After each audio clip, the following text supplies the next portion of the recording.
start by welcoming all the Statistical Society and non-Statistical Society members to this talk on behalf of the Statistical Society of Australia, and particularly on behalf of Jessica Casa, who was going to do the introduction, but unfortunately she is stuck in transit, as is, I think, the case these days. So you can't rely on arrive when you expect it to arrive at your destination. Jessica is the chair of the Equity, Diversity and Inclusion Committee, and I'll talk a little bit more about the committee as I go through the introduction. But I'd like to start by acknowledging the traditional custodians of all the lands that we're living on today and pay our respects to their elders, past, present, and emerging. We also acknowledge our gratitude that we share these lands, our sorrow for some of the costs of that sharing, and our hope and belief that we can move to a place of equity, justice, and partnership together. And I'm speaking today from the Boonwurrung land in Melbourne. So before I get too far with the talk, knowing that there are a lot of people here today who may have don't know about Statistical Society of Australia, who haven't come across it, I'd just like to take an opportunity to say a little bit about what we do and how we are. And if you are not a member, and if you have an interest, I hear you, mate. Yeah, it's going on there. All muted, good. Then it's societies that you may want to have a look at joining. There are a lot of different benefits, and we're primarily concerned with the study, application, and good practice of statistical theory and methods in all branches of learning and enterprise. And as most of you know, statistics has many different incarnations and applications, and it's anyone involved in decision making would probably use or come across statisticians. So, and you don't have to be a statistician, academic or theoretical statistician to be part of the Statistical Society, to be a member. So have a look at the website and explore a little bit about Statistical Society, and please join if it's of interest or relevance to you. Specifically, I just want to briefly talk about Equity, Diversity and Inclusivity Committee and some of the activities that we have been doing under this banner. Given the nature of the talk, I assume most people who are attending are interested in this topic. The committee has been going for about 1.5 years, and it was formed and chaired by Jessica since its inception, and has a good spread of members, both geographical and academic. But you can see that we would be interested, if you're interested in the topics, that we are looking for more members outside of Melbourne and outside of the academia to inform the committee activities and encourage equity and diversity of the society. So some of the activities that the committee have been working on since its inception is firstly both at the branch and section and local level to make sure that the society is working in equitable and diverse way, that we are welcoming new members, acknowledging and working with Aboriginal and Torres Strait Islander peoples, and also learning about what our members are interested in and how best to make the society inclusive and acknowledge the different types of people and communities that are part of the society. As part of that work, we're also interested in making sure that our members know and aware of the guidelines and best practice in the area of data collection, as many of our members who are here today and those who are not members are involved in data collection, analysis, and use of data. So it's critical to understand how best to collect data on different types of people, in particular the topic of this talk today on sex and gender. And the review by the committee suggesting that we follow a current ABS guideline, with ABS being Australian Bureau of Statistics. And these guidelines are available from the ABS, but also linked on our website. So if you're interested in this work, please get in touch with Jess or go to the Statistical Society website and get involved. There is a little QR code to make it easier for you to get to the website, but also just a reminder that there are many different activities and benefits of being a member. That includes discounts to various academic journals and educational activities, webinars, support for fellows and other research supports and publications, as well as recently advertised indemnity insurance and many different webinars and social activities. So that's really briefly my couple of minutes on Statistical Society, and take this opportunity for you to learn more about it. And I'll now hand over to Diane Hertz, who is the CEO of the Social Research Center, where I also work.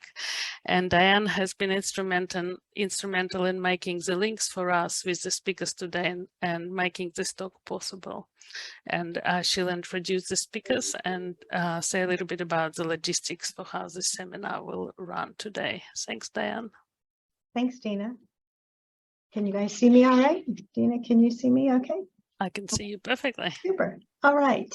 So good morning, everyone. Also afternoon and evening. We have people in all different time zones, and welcome to spring or welcome to autumn, also depending where you are.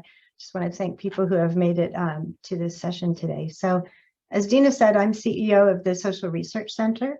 We are a full service research and evaluation firm that's based in Melbourne, but we now have staff, thanks to COVID, all the way across the country in all states and territories. And we conduct very high quality research. We pride ourselves on the highest quality research we can create, both to expand knowledge, primarily in Australia, and to contribute to informed decision making for policy and for good. We specialize in both social and health research, and we do lots of work for governments, federal, state, nonprofits, and some commercial organizations that are mission aligned. So we're really happy to be co-sponsoring this talk today with the Statistical Society of Australia as part of the AGM. The subject of today's talk, measuring sex, sexual orientation, and gender identity, is important to the Social Research Center for many reasons. Many of the studies we conduct on behalf of our clients, whether they're related to employment, health, domestic violence, healthy relationships, or other subjects, they provide greater insight to support both policy and programs when we can accurately measure these groups.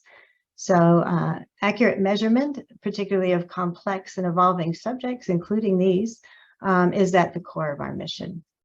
So, but more than that, I think when measuring concepts that are related to people's identities, it's quite important that respondents are able to see themselves in the actual questions that we ask and identify themselves in. And so it's really important that we get this right, and that we also, because we do a lot of our work on behalf of government, we're representing government, and we feel it's even that much more important to do this work well. So Australia has its 2020 standard for sex, gender, variations of sex characteristics, and sexual orientation variables. This was developed by the ABS through extensive research, consultation, and testing. And this is the SRC's, the Social Research Center's preferred standard for measuring these concepts.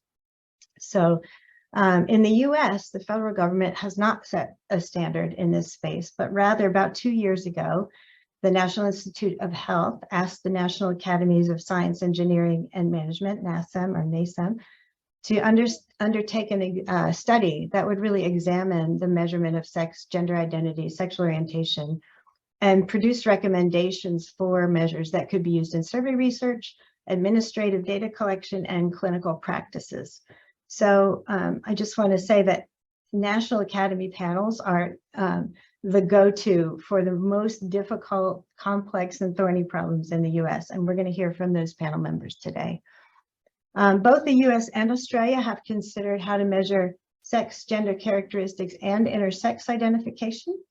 And both, again, have had extensive testing and have had as a motivator that the people responding to the questions see themselves. So it's part of SRC's mission to share best practices in our industry. This includes taking our research internationally, bringing other countries' experiences here. So when I saw this talk at the American Association for Public Opinion Research, APOR, in Chicago in May, I really felt it was worth bringing to an Australian audience. The two measures are similar, but they're in no means identical, just like our societies are similar but not identical. So we won't be surprised, I think, that some of the recommended measures in the US are very much like what we've recommended here in Australia, but not exactly the same. What makes for good measurement? I think the self-assessment of strengths and weaknesses of the measures, and especially the topics for future research that Nancy, Kellen, and Bianca are going to talk about will provide some interesting conversations. So a couple of logistics. We aim to go through the presentation first and then take questions, but if you have clarifying questions, please go ahead and post them in the chat. Please save more substantive questions for the end of the presentation, and we'll moderate those. The focus of the discussion should stay on the measurement of the concepts and presentations, and specifically, we don't really want to be backward looking, but rather forward looking. So we don't want to really talk about how the 2021 census measured sex or not, and whether it might have been different. We really want to stay forward looking. So before we begin, if you haven't already done so, please mute your line. Also turn off your video during the talk so the presenter windows will come up to the front. So a few introductions. Nancy Bates. Can you say hello, Nancy, so you'll come up to the front? Hello. Okay, great. Nancy Bates is a survey methods and statistical consultant in the United States. She previously served as a senior methodologist at the Census Bureau, the US Census Bureau. In that position, she oversaw and contributed to research that formulated inclusive relationship questions and improved measurement of same-sex couples in the 2020 decennial census. She also previously served as the co-chair of the research group on sexual orientation and gender identity for the Office of Management and Budget and the Federal Committee on Statistical Methodology. And she recently co-edited a Journal of Official Statistics, special issues on measuring LGBT populations. Welcome, Nancy. And Kellen Baker. You out there, Kellen?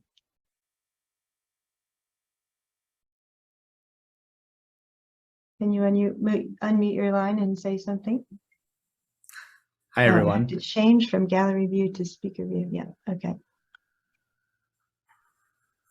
Are you there, Kellen? I don't know why you don't pop on my screen. Okay. Kellen Baker is Executive Director and Chief Learning Officer at the Whitman Walker Institute. Previously, he was a Centennial Scholar and Robert Wood Johnson Health Policy Research Scholar in the Department of Health Policy and Management at Johns Hopkins Bloomberg School of Public Health. His research focuses on economics, policy, and methodology issues in transgender health specifically. He's held several other roles as well in health policy and related to serving the LGBT populations. And he was also a senior fellow at the Center for American Progress in Washington, D.C. Bianca Wilson. Are you there? Hi, everyone. Hi, Bianca. Sorry, my view options are not working out. Okay, there we go. Bianca is the Rabbi Zaki Senior Scholar of Public Policy at the Williams Institute at the University of California in Los Angeles. Her research focuses primarily on system-involved LGBTQ youth, LGBT poverty, and sexual health among queer women. She's completed studies and reports on the measurement of sexual orientation, gender identity, and gender expression among youth and adults.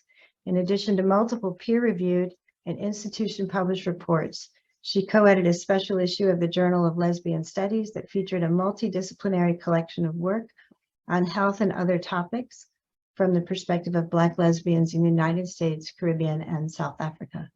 Thank you for coming, Bianca, Kellen, and Nancy, and we'll turn it over to you.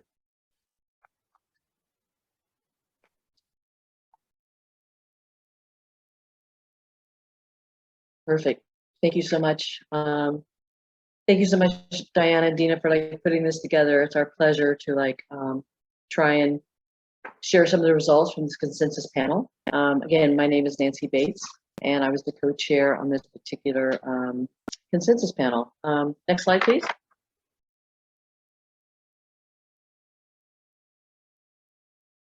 So, as the introduction said, it was the National Institute of Health who was the primary sponsor. You can see there was like broad support across different parts of this giant agency, but we do hope that our recommendations are going to be relevant to folks beyond just the NIH and even maybe other countries. We'll see today. Next slide, please. So we're lucky to have several folks from the committee today, myself, Kellen, Bianca, and also Tara, who was the study director. But suffice to say, it was a very diverse group of people from very different walks of life, academia, nonprofits, ex-feds, and we all sort of brought our own lens to this. In addition to our own expertise, we had a very, very rigorous review process, 14 different reviewers. Suffice to say, put out a National Academy report, you have to have a lot of empirical evidence behind it. It's not just a matter of just like folks coming together for an expert opinion, if it will. Next slide, please. So by way of introduction, and I'm sure this isn't new to anyone in the audience, but sex, gender, and sexual orientation are core aspects of one's identity. And these obviously shape life outcomes in terms of health outcomes, discrimination, victimization. But at least in the United States, the data collection on these constructs of sex, gender, and sexual orientation are not standardized. We do have standards for things like race and ethnicity, and this is put out by the Office of Management and Budget, which oversees the federal data collections and says you will collect it this way. But there's not such a standard for these particular constructs. So I think NIH, one of their goals was to say, let's bring together an expert panel, come up with recommendations of how you might move forward in that particular arena. So the end goal of our report was really to improve measures and understanding of sexual and gender minority populations. Next slide, please. So our statement of task was really twofold. The NIH said, first of all, we want you to take all of the empirical evidence, both domestic and international, and look at the current measures of sex as they currently stand, of sex in particular as a non-binary construct. That was very particular in the statement of task, also sexual orientation, and then thirdly, gender identity. And in addition to that, to look across 3 different platforms: surveys, administrative settings, and clinical settings. So our work product was really to be a consensus report with guiding principles and recommended measures, very specific recommended measures that my colleagues will talk about today. Next slide, please. So one of the first things we did as a committee was we independently came up with definitions, because we kind of think we all know what we're talking about, but it was a good exercise for us all to come together and independently come up with different definitions. A few I will kind of zoom through very quickly so we're all on the same page. Next slide, please. So first is sex. And we all kind of came to the understanding and the common definition that sex is a multidimensional construct. It's based on a cluster of things, including anatomical and physiological traits. At least in the US, it's usually assigned as male or female at birth and not very rarely assigned as anything else. We do recognize that while that's the case, there are other assignments that may be ambiguous, such as intersex, which we'll talk about a little bit later. And some sex traits can change over time. They're not necessarily static over a lifetime. Next slide, please.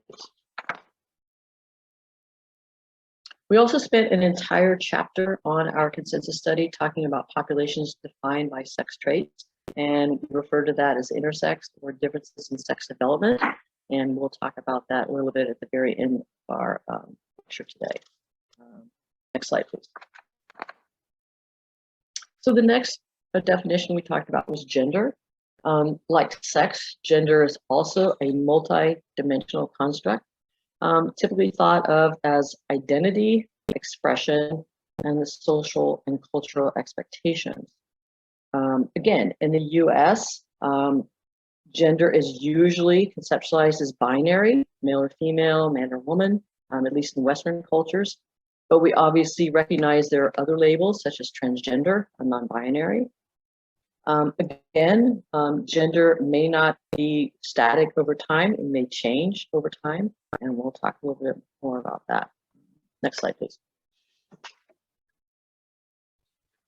In terms of gender identity, I'm not going to spend a whole lot of time on this, but I want to define that our umbrella term of transgender was basically people whose current gender identity is different from the sex they were assigned at birth. But we made a very conscious decision in our report to delineate between folks with a transgender experience versus transgender identity. And again, as we get into the recommended measures, we'll talk a little bit more about that. But simply said, this is basically transgender experience, maybe people who are classified as transgender under the larger umbrella term, but they may or may not identify with the terms transgender, versus people with a transgender identity who do identify with the term transgender. And this becomes very important in how we come about putting together our measures. Next slide, please. Finally, our definition of sexual orientation, again, a multi-dimensional construct. And again, pretty much in the literature, everyone's agreed that there's three sort of subdomains in terms of sexual orientation: identity, attraction, and behavior. Given the time and the resources that we had as a committee, we decided that we would really hone in on the first one, on identity. So as the next speakers get into our recommended measures, these are recommended measures for sexual orientation identity. They are not for attraction and behavior, not because we don't think they're important. We know they're important, but we really didn't have the bandwidth to try to come up with recommendations for attraction and behavior. Why did we particularly come up to focus on that particular construct? Is because, again, as opposed to attraction and behavior, identity is a reflection of one's social expression. And we know that these are really tied to the outcomes of interest, such as discrimination. That's why we chose to focus on that. Next slide, and I think I'm going to skip over that one in the, yeah. So I will say that we were very cognizant of measuring sexual and gender minorities in the context of Indigenous populations. Not super familiar with Australia, but I think you also have, again, Indigenous populations that you're very cognizant of and want to be aware of. Likewise, in the United States, we have certain obligations, and because NIH was a federal government entity, we as a federal government have responsibilities because of treaties and other laws that we need to make sure we are measuring these populations. So my colleagues will talk more about the term two-spirit, which is the term that we ended up using to try and do our best at measuring sexual and gender minorities from the Indigenous populations. So again, this was very front mind and very cognizant as we worked on this particular report of making sure we were reflecting these particular populations. Next slide. In terms of the scope of the report, we were fortunate in that, in addition to the statement of tasks, NIH was very clear that they wanted us to really come away with measures that worked for the general population, and beyond that, also the English-speaking adult population. So as you'll look at some of the weaknesses of the recommendations we came up with, we recognize the fact that the recommendations we came up may not be perfect if you're, for example, only trying to measure sexual and gender minority populations, or if you're trying to measure younger populations. But again, this was the lens that we were given, the scope we were given, and so our recommendations were based on trying to really look at generalized populations and, in addition, English-speaking populations. Next slide, please. Next slide. So we came up with 5 different data collection principles. This was sort of one of the things we did at the very beginning that would then lead, if you will, the recommendations that we came up with, because we were always trying to go back and say, let's make sure these are aligning with these data collection principles. So the first is inclusiveness, and this is simply the idea that we wanted everybody to be able to see themselves in our measures. That we may not be perfect, but we wanted to be able to, everyone to be able to see themselves in these measures. The second one is precision. And here we wanted to make sure that we were specifically specifying exactly which construct we were measuring. For example, one should not proxy for another, sex should not proxy for gender. We want to make sure these were separated. Autonomy was really important, at least in the US context, because we wanted to make sure that our recommendations allowed people to self-report without any kind of external authorization. For example, they didn't need a court order or any kind of medical doctor's information saying, for example, what their gender identity might be, that they should be able to completely self-report.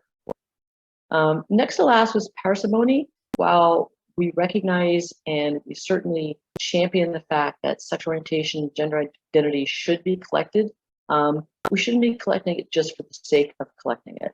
So we wanted to see specific, well-defined goals with people that are going to put these on data collections. And so, for example, if it's only being used for identity purposes, our recommendation would be probably you don't need to necessarily ask for sex.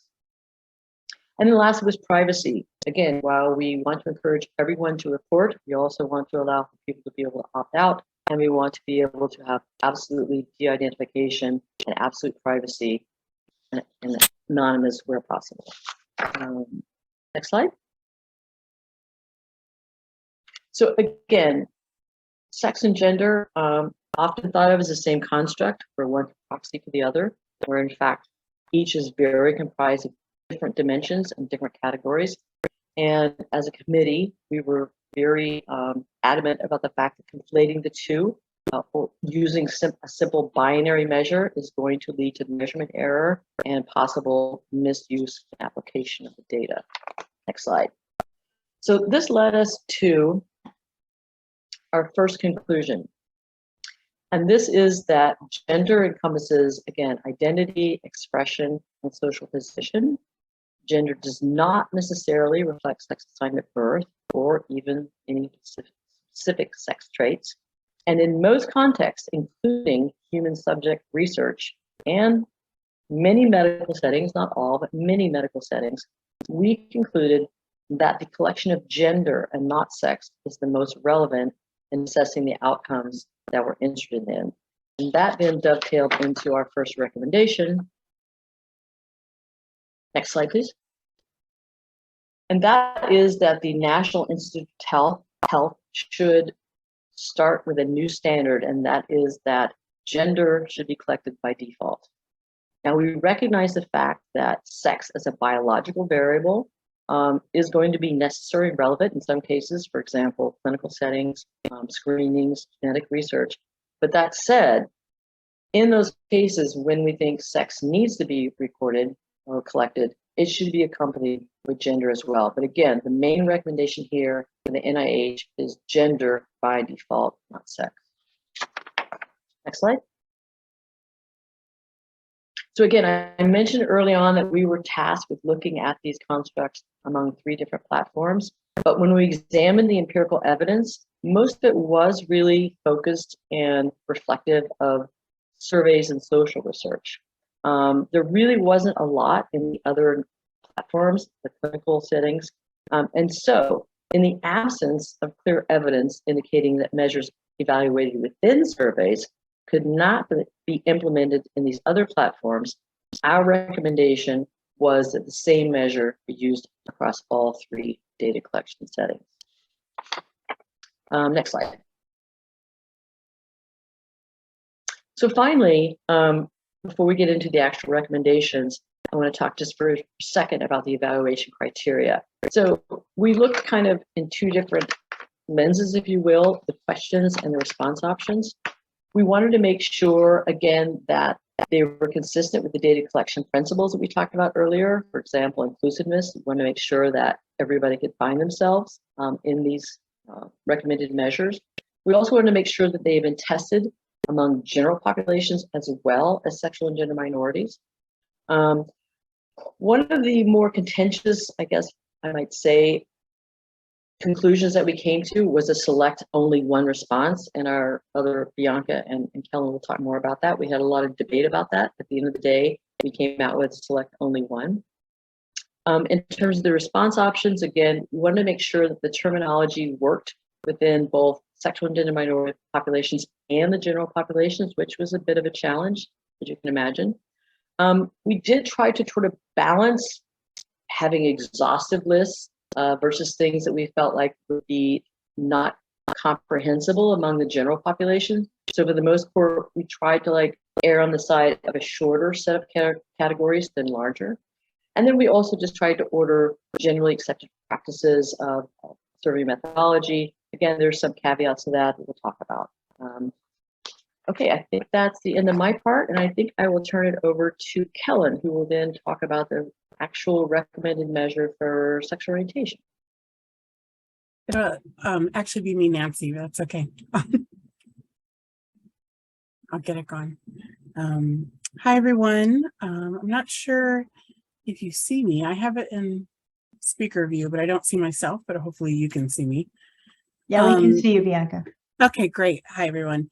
Okay, so I'll jump into the first recommendation, for sexual orientation. I'm going to try to save a little bit of time just to make sure we really can get to questions. And I know Kellen still has both kind of a section and a half to go through after me. So here's our recommended item for sexual orientation. The gist is it's very similar to most items measuring sexual orientation identity on federal surveys in the US, with two major differences. One, the way that we propose to represent American Indian, Alaska Native peoples in the data is by allowing for a filtered response, essentially, for those who identify as American Indian, Alaska Native, only for them presenting an option of Two-Spirit, which, as Nancy noted, is an umbrella term, not necessarily an ancestral or traditional term, but a well-known term across Indigenous peoples in the US who identify as American Indian, representing the various cultural and tribe-specific language for non-heteronormative identities. So, you know, the idea here was to provide a way to enumerate folks with Indigenous backgrounds, but also not to include language that other people would not be aware of, and which then in doing so, you might create a lot of inaccurate information. The other major difference from current federal measures is the option for a write-in response. Next slide, I'll just jump right into talking about some of the strengths and kind of limitations to the recommendation. So strengths, you know, this measure represents the focus on identity without conflating identity and attraction, which some measures of sexual orientation do, but we, you know, stuck with recommending an item that kind of fit our focus and our scope. As I noted, allowed for the identification of AIA and populations. Also important, while retaining the kind of three well-known across many decades identity labels such as gay, lesbian, bisexual, and heterosexual or straight, allows for the enumeration of people who do not use those labels with the write-in option. And then, you know, this is an item that has been used actually for decades in the US and tested across a diverse set of populations. So those are the primary strengths that really led to recommending it. But like any measure, there are limitations and weaknesses. Next slide, please. So among them, you know, we acknowledge that while there are these well-established labels for heterosexual folks, that is straight, as well as gay and lesbian and bisexual, there are a number of labels that are growing in popularity or are just simply, you know, present in the population. Often they're representing different kinds of plurisexual identities, such as queer, pansexual, omnisexual. So there's a lot of different terminologies that more community-based studies continue to show evidence of, you know, growing percentages. And of course, our recommended measure does not represent those specifically. But while we hope that the write-in text field, the open text field, provides an opportunity to capture those, at the same time, that brings another limitation that now creates data that have to be cleaned and coded, and both the resource and potential for error that might be involved in that. We also acknowledge that this approach does not include an indicator of uncertainty, or what some, in the US we tend to call questioning. Often it's a language we use more for youth, but we understand with sexual identity development across the lifespan, there might be moments of knowing you're not one of the labels that are there for sure, but wondering and questioning. And we note that this does not specifically provide that opportunity to select that. We also, the panel discussed quite a bit the ordering of these response options, that they don't fall into the conventional or desired ordering that Nancy noted, whether it's by population size or alphabetical, something that feels systematic. And that's a function of the need to, that prior research in the US demonstrated that there's still significant parts of the population, both older as well as those for whom English is their second language, where saying the word straight, they might not be clear what straight means. So there's that qualifier of that is not gay. And in order to include that as a definition of straight in the response option, you have to have asked about gay first. So the ordering is then dictated by what we know currently around the comprehension to the straight response option. So that is a limitation, which is represented here in the last point about weaknesses. Next slide. So, the limitations that we identified, of course, have now informed a working list of future research recommendations aimed at assessing whether the current best option that we've recommended could also still be improved. And here's just a list of some of those possible future research questions or research kind of agendas that includes assessing ideally whether this whether we could change the way straight is listed. Essentially, 5 years later after that research was done, do we still need to define what straight is for the culture? Or at this point, do most folks across various demographics understand what the question's asking, and we could remove that kind of negating definition and negating terminology, and then that would address the ordering issue.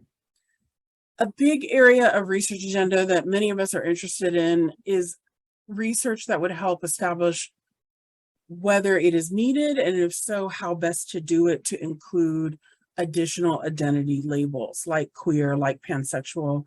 Questioning is not really a label, but more research is needed to understand how better to represent those who are questioning, who might be labeled as questioning, even if that's not the language people use to identify themselves. Same gender loving, that's a Black specific term for some people in the US. So more research is needed to understand, again, whether the current best recommended item that we present here is missing a significant number of people, that it is worth explicitly listing other labels and therefore enumerating people directly. And if that is important to do so, how best to do it. Other areas of needed research here include, as Nancy noted, the need to design best practices specific to youth, as well as the other elements or dimensions of sexual orientation, like how best and when do surveys and administrative data need to measure sexual attraction and behavior. Okay, I'll go ahead and move on to the next slide so we can keep going. So,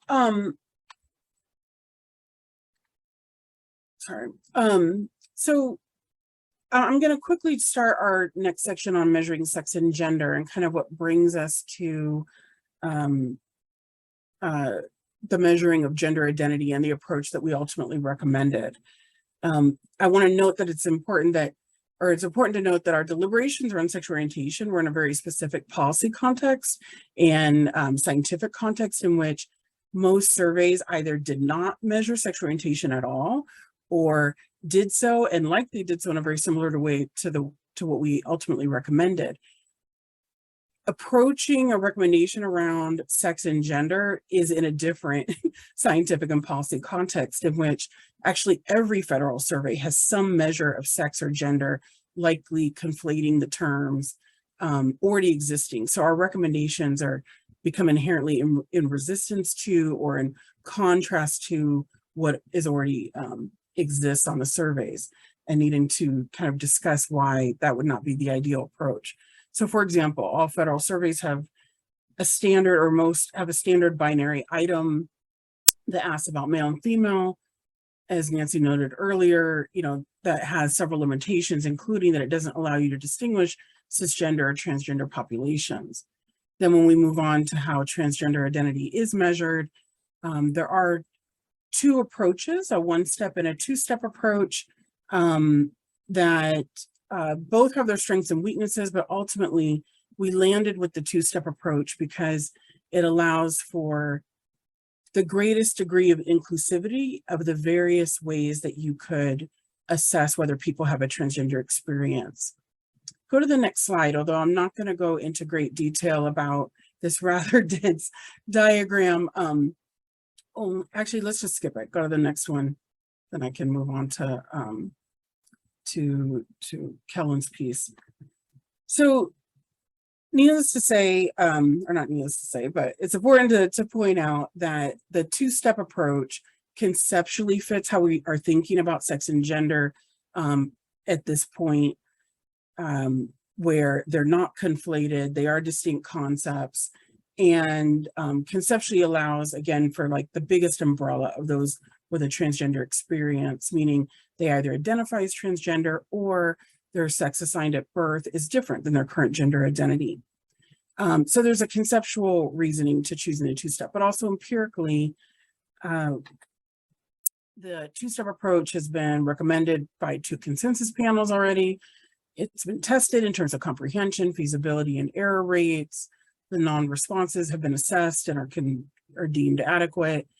And very importantly, it improves precision from the one-step, which this one-step approach that some other surveys have tried to use to enumerate trans populations really requires that they identify and see themselves in the language of transgender identity, which is not the case for everyone.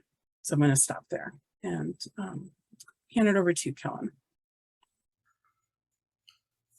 Thank you, Bianca. And what Bianca just talked about in relation to the measurement of sex and gender is, I'm sure, familiar to you all.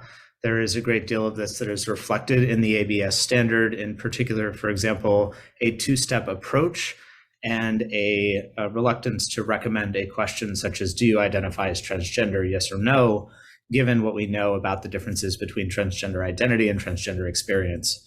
So this is where we landed in terms of our recommendation for how to measure sex and gender, and in particular in relation to some of the principles that Nancy outlined.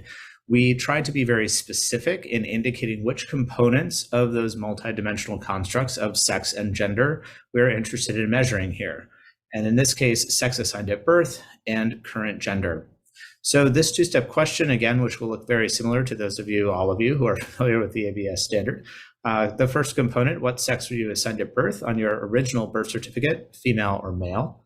And the second component, what is your current gender? Mark only one, female, male, transgender. If the respondent is American Indian or Alaska Native, so this goes to what Nancy was talking about in relation to our responsibility to the federally recognized tribes in the United States, as well as its parallel in the sexual orientation measure.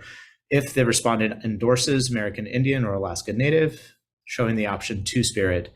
And in the end here, you can see that important component of the write-in option. I use a different term. And yes, in answer to the question, I mean the Australian Bureau of Statistics standard. So a couple of differences that you may see here in relation to some of the other versions, similar versions of the two-step that have been fielded, used, and recommended elsewhere. The wording of the gender identity question. So what is your current gender, indicating that we are aware that gender can change, be fluid over time. And secondly, the female first response order, which is in keeping with our desire to follow generally accepted standards of ordering answer options along the lines of principles such as by alphabetical order. Also, let's be real, we all have to do the little bit that we can to dismantle the patriarchy. So, female first. Next slide. Again, those of you who are familiar with the Australian Bureau of Statistics standard, you will know how the cross-tabulation of the two-step works. It allows for measurement not only of current gender, i.e. people who identify as male, people who identify as female, people who identify as a different gender, but also distinguishing between transgender and cisgender populations. Next slide. Some of the strengths of this measure are that it clearly distinguishes between sex assigned at birth and current gender. As Nancy and Bianca outlined, there is the substantial problem of the conflation of the two. Even those surveys that measure sex or gender, we don't actually really know what they mean by those constructs. So this two-step recommendation clearly distinguishes between the two. It also allows for enumeration of cisgender and transgender people. It's not enough just to try to count who you think might be transgender. It's also important to count who you should consider to be cisgender. Everyone has a gender and everyone has a gender identity. And so recognizing that that's equally important for transgender and for cisgender people. It allows for culturally specific identification for Indigenous respondents, and similar to the sexual orientation measure, it has been tested with a diverse array of US populations. Next slide. Some of the challenges posed by this question are that, for instance, the identity response set is a forced choice. That is, select only one among the options of female, male, transgender. We are aware that those are not mutually exclusive constructs for many transgender people. So thinking through, we'll talk about in the next slide, how to address this issue of the degree to which transgender and male, or transgender and female, or transgender and another gender, a write-in option, may be equally valid options for respondents. Responses use sex terms for gender identity, so you may have noticed female and male for gender as opposed to man or woman. And newer gender terminology, such as non-binary, is not included. And that really goes back to what Nancy outlined with regard to how we were restricted in our deliberations and our recommendations to what has been widely tested, in particular with general populations.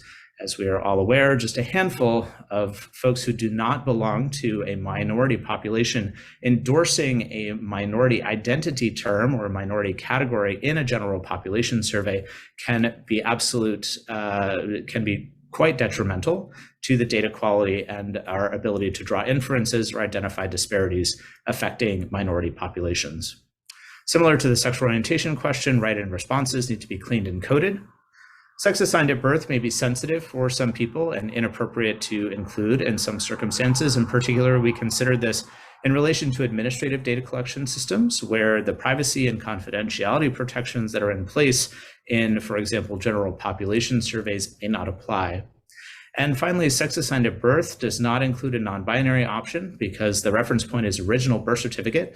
In the United States, there are possibilities increasingly in different jurisdictions to include a non-binary option on a birth certificate, but we were not able to find any questions that had specifically tested the inclusion of a non-binary option on the first component of the question, that is on sex assigned at birth. Next slide.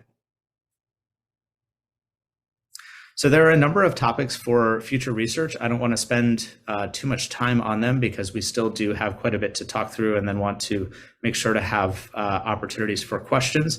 But suffice it to say, in particular, one that I want to highlight here, replacing or augmenting the gender response option of transgender with something such as non-binary, which may be more current for the way that people are currently talking about, maybe more up to date for the way that people are currently talking about gender and gender identity. Also, best practices for talking about instances where collecting data on sex assigned at birth may be considered inappropriate. This is, again, less applicable to statistical context, but is certainly something that we had part of our charge to consider.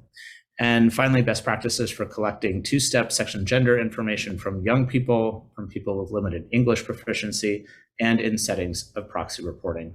Next slide. So that brings us to intersex or difference of sex development status and sex assignment at birth. I saw a question come in very quickly, which I hope to be able to answer briefly in this section here. Most intersex people in the United States, and this is, we believe, a common practice from what we were able to identify of the literature and practice around the world, that most intersex people are assigned either male or female at birth. Next slide. So thinking about intersex or difference of sex development status, is it a demographic characteristic? Is it medical information, or is it an identity? So the intersex or difference of sex development DSD status is a measure of sex, and inasmuch as sex is a demographic variable, intersex or DSD status is therefore a demographic measure. Intersex status can be due to a wide range of medical conditions, but most people with intersex traits report they're willing to share this information on a survey, and indeed it appears that many people incorporate intersex into some component of their understanding of their gender identity. Next slide. That leads us to our conclusion, is that intersex status is an important component of demographic status, as well as being medical information, and it is an aspect of identity. Because of a variety of factors, almost no one is assigned an intersex status or non-binary status at birth. Therefore, it is inappropriate to assess intersex status primarily with an intersex response option for sex assigned at birth. It is simply not up to date with current practice or historical practice in the recording of sex assignment at birth by medical authorities or in legal documents such as birth certificates in the United States. Next slide. As such, when NIH seeks to identify people with intersex traits or DSD in various settings, they should do so by using a standalone demographic measure that asks respondents to report their intersex status. Next slide. There is very little evidence on the quality of intersex or DSD status measures. There are a variety of question stems that have been tested in privately fielded population-based surveys. And I want to go to the next slide where we can look at the recommendation that we came from, the conclusion that we came to from among these options. Next slide. So based on the best available evidence, community guidance, and expert opinion, we conclude that intersex status can be measured using the following question. Have you ever been diagnosed by a medical doctor or other health professional with an intersex condition or a difference of sex development? Or were you born with or developed naturally in puberty, genitals, reproductive organs, or chromosomal patterns that do not fit standard definitions of male or female? And again, this is a question that has been fielded on community surveys and has been shown to generate a good sample under those conditions of a population that we would consider to be demographically bound as people with intersex traits or with a difference of sex development. Next slide. There's a great deal of topics for future research, in particular, just this question itself. You'll notice the other question types were recommendations. That is, we found a substantial amount of evidence and we recommend that we use these questions for sexual orientation or gender identity going forward. For intersex status, it is rather a conclusion. That is, we conclude that there is some evidence indicating how you can measure intersex status or DSD status, but there needs to be more research into exactly how these questions work and what the best questions are for any particular setting. Another thing that I would identify here is the utility and design of organ inventories for assessing sex traits, in particular in medical contexts, and proxy reporting of intersex or DSD status, particularly by parents. Next slide. So our conclusion is that everyone deserves to be counted. Standardized questions for sex, gender identity, and sexual orientation will enable us to do better work, whether that's research, policy, budget making, practice, public health, statistics, whatever it may be. So thank you for our attention. We apologize for the rapid speed of this presentation, but we look forward to your questions. Thanks, everyone.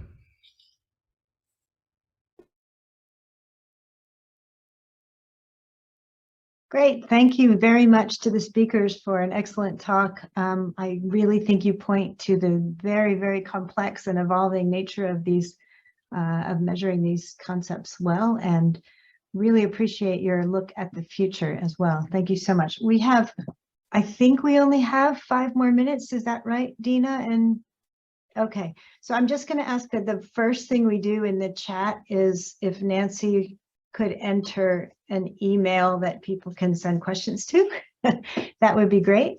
I also, if I knew how to do a poll, I would ask right now. So I'm just going to ask you to raise your hand if it's the case, whether you think it would be useful to ask this team to come back in order to just answer questions. So quick just put a reaction. Quick clarification, Diane. I think it's Yeah. best if you can just, if people can put stuff in the chat, we'll just answer it versus the whole email thing. Yeah, okay, that works fine. Yeah, so we'll do that and just indicate, and because the call will end, they should indicate where Oh yeah, to sure. answer that. Sure, So put sure. your email in the Sure. chat question. Okay, Absolutely. we do have time for at least one. So who has a burning desire to ask a question?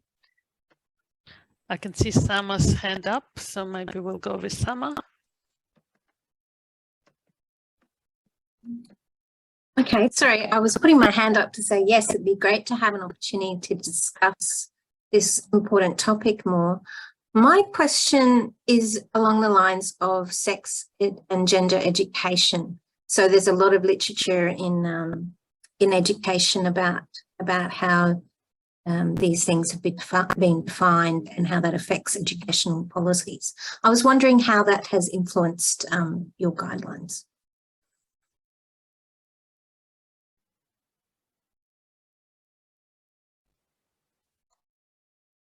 Who wants to take that one? I didn't Bianca? really think about that question. I don't think we talked a lot about sex education. But you mean more education around gender roles and socialization, not sex ed per se. Yeah, I mean that in the educational context, they collect a lot of data to guide their policy development, which includes asking children and teachers and people involved in education. Right. And gender Yeah, identity. no, it's, yeah, no, Yeah. great point. I'd say discussions of the education setting were definitely not prioritized primarily because our scope was restricted to adults. And I mean, my primary area is youth, includes youth.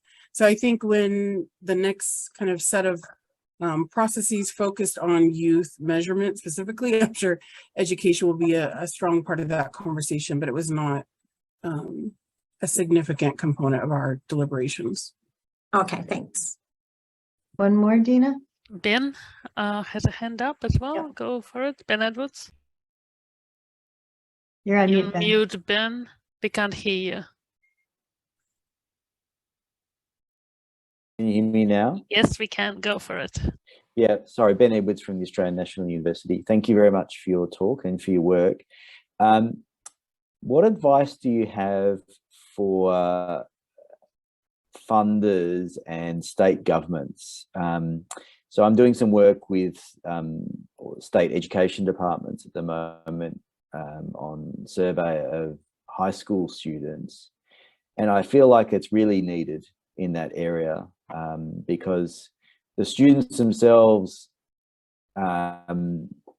they're identifying in a broad range of ways.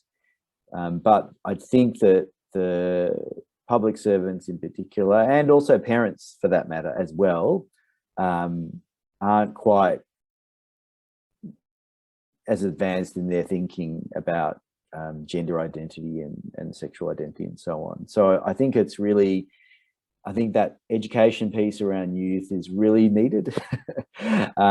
We're asking the standard ABS questions, but we've had some pushback from one parent already.